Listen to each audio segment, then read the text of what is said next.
what we're here today is to celebrate Pete Conrad. Pete came by, met him for the first time on Friday, and I thought he was just a wreck guy. And then the more we talked, I found out all these things that he did at Fresno State. I think when I was talking to Dwayne one day, he said something about, oh, you ought to talk to people in facilities management. Why? And then when I talked to Pete, I found out he worked over there. I think he worked some in ag, athletics, so he did a lot at the university. So I just wanted to acknowledge Pete, and I also want to recognize Paul Lee. Paul Lee was I don't know if was he a graduate student? He was a rec intern for Pete back in the 70s, I believe it was. And Paul Lee ended up becoming the director, student rec center director over at UC Santa Barbara. So I'm just going to read a little something to recognize Paul, and then we'll unveil the bench. Maybe have Pete say a few words, and then anybody else who'd like to come up and recognize Pete, we'll do that. But for Paul Lee, over the course of 5 decades, he was at the forefront of student recreation at UCSB and across the country. A pioneer in the field, Paul grew a dramatic and highly popular intramural sports program through hard work, dedication, and true passion and caring for the welfare of students. They started out in a ragged old trailer adjacent to their gym over at Santa Barbara. The program saw tremendous growth during the 70s and 80s, with Paul emerging as the driving force behind it all. He became a key advocate for the building of the Student Recreation Center and helped to mobilize student and staff support to pass a student referendum in 1989. Paul's leadership was also evident in the many fee referenda he spearheaded in support of the recreational sports program. He presided over from the mid-90s through his retirement in 2012. Though Paul was known to value student development and mentoring of students, first and foremost, perhaps, his most lasting contribution was the creation of the Student Medical Emergency Relief Fund for UCSB students in need. This fund continues to grow and each year assists dozens of students who might otherwise not be able to afford medical treatment or remain in school due to the rising cost of medical care. Paul graduated from Fresno State in 1977 and began working at UCSB that same year. Throughout his tenure, he served on numerous campus and department committees, received several campus awards for outstanding achievement, and maintained a close affiliation with the National Intramural and Recreational Sports Association. And he is also fondly remembered for creating the annual Fun and Fitness Festival, established at the first UC Sport Club training room, and a student recreation marketing team. So Paul was generous enough to recognize Pete and provide this bench for us. So what I'll do now is I'll pull off the cover and we'll get a look at this.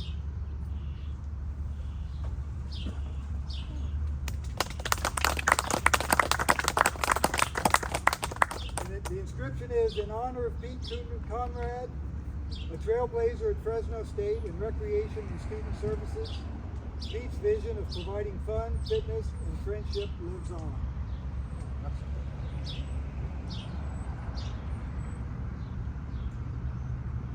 Pete, would you like to?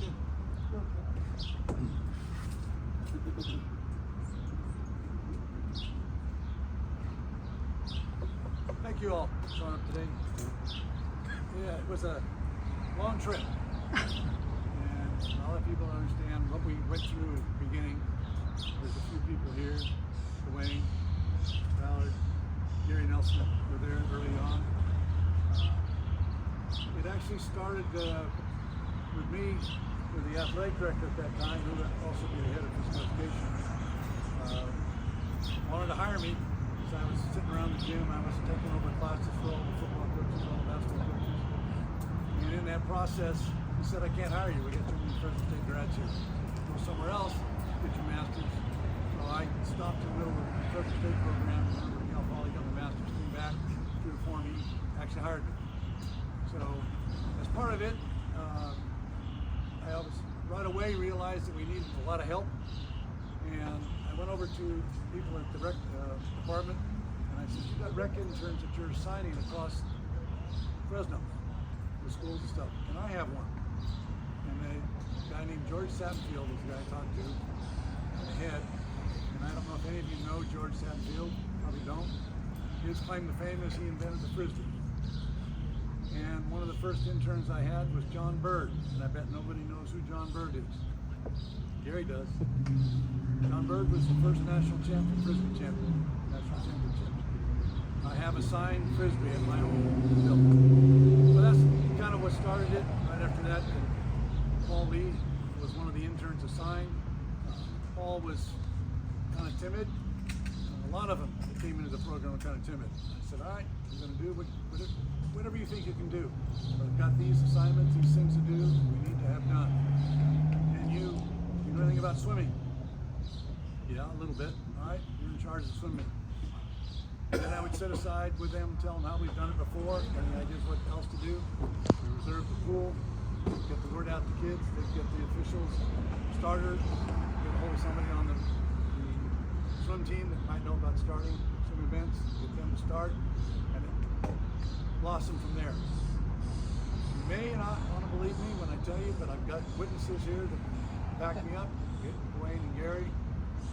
We started off, we had a few football teams and a few basketball teams. We used the gym whenever we could. It ended up we were using the gym from 5 to 6 on until midnight,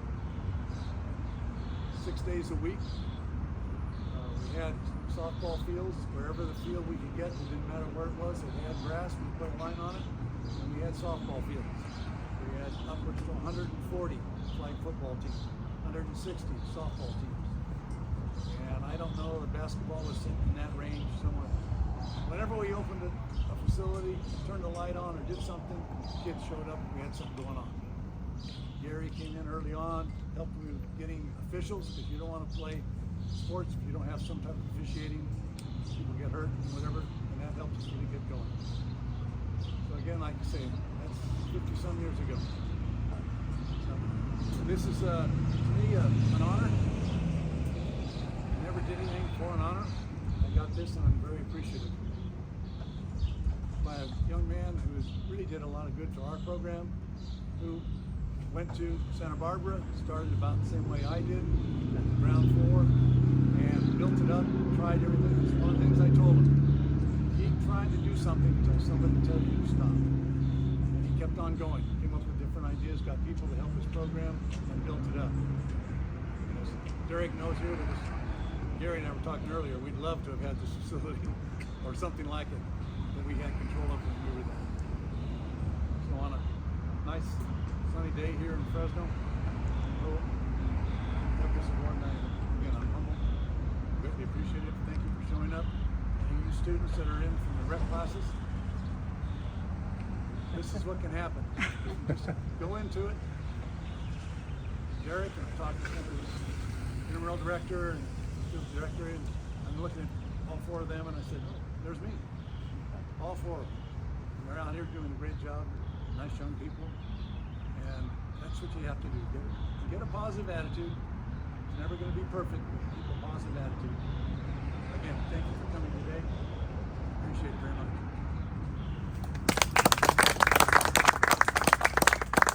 I'd be remiss, 50 years. My wife Janet, 54 years.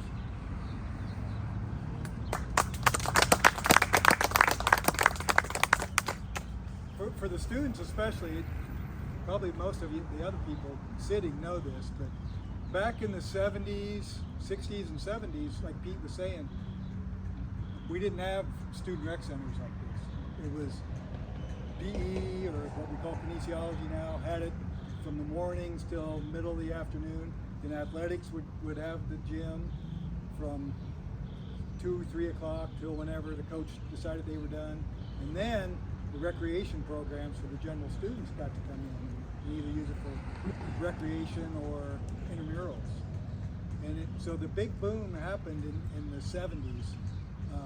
Mainly started in the Big Ten schools, Michigan, Ohio State, Illinois, some of those. Started building separate rec centers. And so you guys have the honor to be here today with 3 people that are here today that really fought for this. They had the groundwork for what we have today. Pete Conrad, Dwayne Ballard, and Gary Nelson. And I think you said Andy Hoff was another one.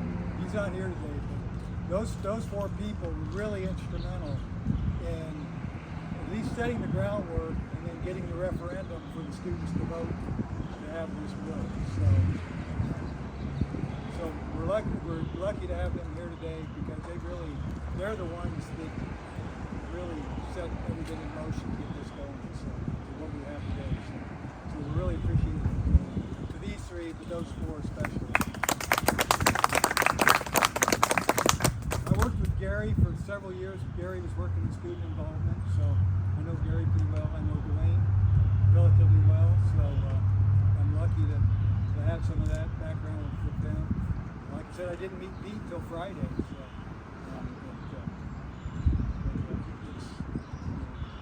they went from hardly anything to what we have today, so we're very lucky.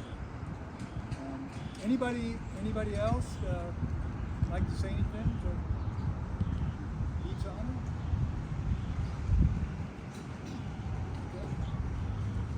As you can probably tell, I'm a carbon copy of Pete. And I've probably known him more than all of you together. I've been around him for over 80 years. I can tell you stories, but we'd be here all day.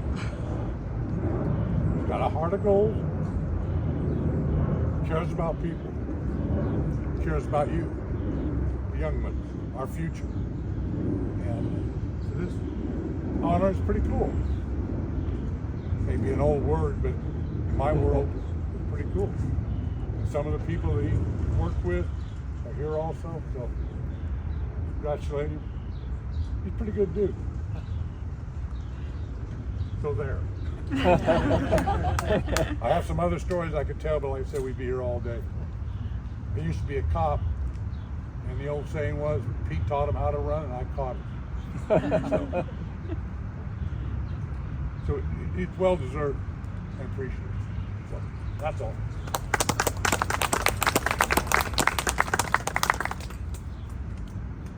Well, Pete got to meet our staff on Friday, and as he walked out, they were all like, "Wow, we're all going to be in that great of shape." And yeah, so you're a recreation person. So he had on his tennis shoes, and you're like, "Oh man, we're going to be able to wear our tennis shoes back to the school room." Anybody else? Anybody like to say anything? I'm Pete's hairdresser, and but I've been his friend. He's been my friend and Janet for over 40 years. And aside from what he's done here at Fresno State, he never goes to the shop empty-handed. He takes oranges, grapefruits, you name it. Whatever he has, he shares. Corn, of course, with Fresno State. But he's always been so thoughtful, like his brother said. He loves people. He takes care of them.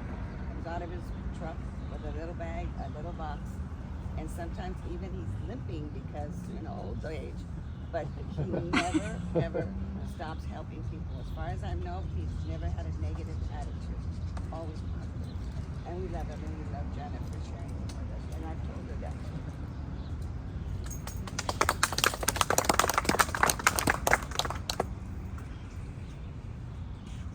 Anyone else? Okay. Oh, okay.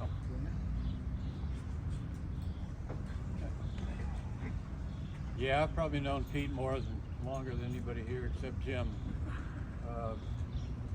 Pete and I were roommates when I first came to Fresno State. I was working in athletic training. He'd helped me with that, helped taping for games especially. Been good friends all these years.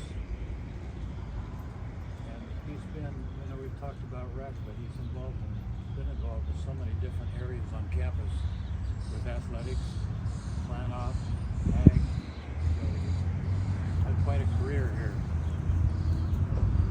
Good man. Love him as a friend.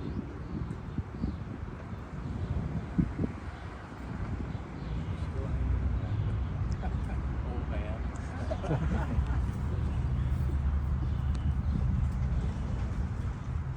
Anyone else? Okay. If not, we have some refreshments inside, and if you want to take a tour of the rec center, happy to let you go in there and look around. We just over the winter break, we closed down the week of Thanksgiving, and then between that time and the date of the classes started, excuse me, the classes started back up in January. We had all the flooring torn out, got new flooring, practically all new equipment, did some Fresno State branding, so now it looks more school oriented in there. So you're welcome to go in there and see what the rec center looks like. Those of you that haven't been in there, or those of you that have and haven't been in for a while and like to see what the upgrades look like. Anything else, Pete, that you'd like to say? I need to get a picture of the Conrads. Yeah, that's right. Yeah. That was Mitch. Yeah. All right. So we'll get some pictures. And Great minds. Well done.